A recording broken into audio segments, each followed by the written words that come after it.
अनंत गीते जी, धर्म ज्योति आपका बहुत बहुत माँ रेवा के तट पे स्वागत करता है। आरती के पल में आप खो गए थे, आरती करते करते कैसा आपको अनुभव हुआ?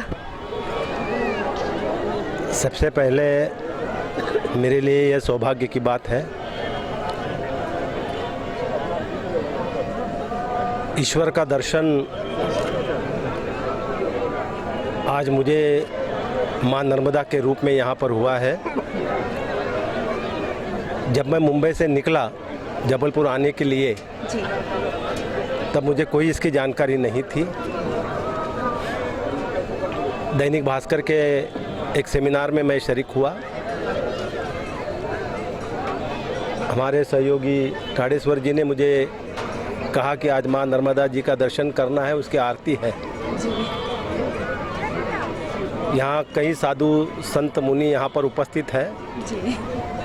उनके सबके तपश्चर्या का ये फल है कि मुझ जैसे एक सामान्य को भी आज यहाँ पर माता का दर्शन हुआ। अनंत जी, जैसे भारत का कहीं भी नाम लिया जाता है तो सबसे पहले जहन में एक बात आती है संस्कृति की, धर्म की। मतलब सबसे पहले भारत का नाम आते ही मन में यही ख्याल आता है कि धर्मों का, कई धर्मों का देश है, कई संस्कृति है। तो हमारे भारत का नाम धर्मों से ही रोशन है। तो क्या अध्यात्म तो यहाँ बहुत है भारत में, तो क्या अध्यात्म को एक पर्यटन उद्योग में नहीं बदला जा सकता? सबसे पहले तो अध्यात्म को उसका सम्मान बढ़ना चाहिए। अध्यात्म का महत्व निरंतर काल के लिए है।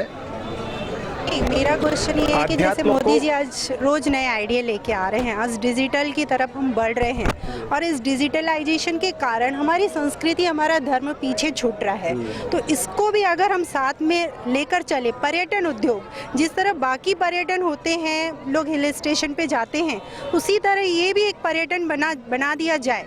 जैसे यात्राएं तो बहुत होती हैं, जगन्नाथ यात्रा होती है और भी कई यात्राएं होती हैं, लेकिन इसको भी एक सही रूप देकर संस्कृति और धर्म को साथ लेकर चले तो हमारा भारत और ज़्यादा तरक्की करेगा। हमारी सभ्यता ये विश्व की सबसे पुरानी सभ्यता है। हमारा धर्म ये विश्व का सनातन धर्म है और सबसे पहली सभ्यता ये हमारी हिंदू सभ्यता है, हिंदू संस्कृति है। और इसीलिए पर्यटन को बढ़ावा देते हुए हमारे आध्यात्मिक जितने भी स्थान हैं उसका महत्व को तो हमें बढ़ाना ही चाहिए, उसके महत्व को कायम रखना चाहिए। और केवल हमारे भारतीय नहीं, विश्व भर के लोगों को आध्यात्म का परिचय कराने की आवश्यकता है। और इस दिशा में निश्चित रूप में पर्यटन बढ़ता है तो उसका लाभ निश्चित रूप में हमारे सभ्यता को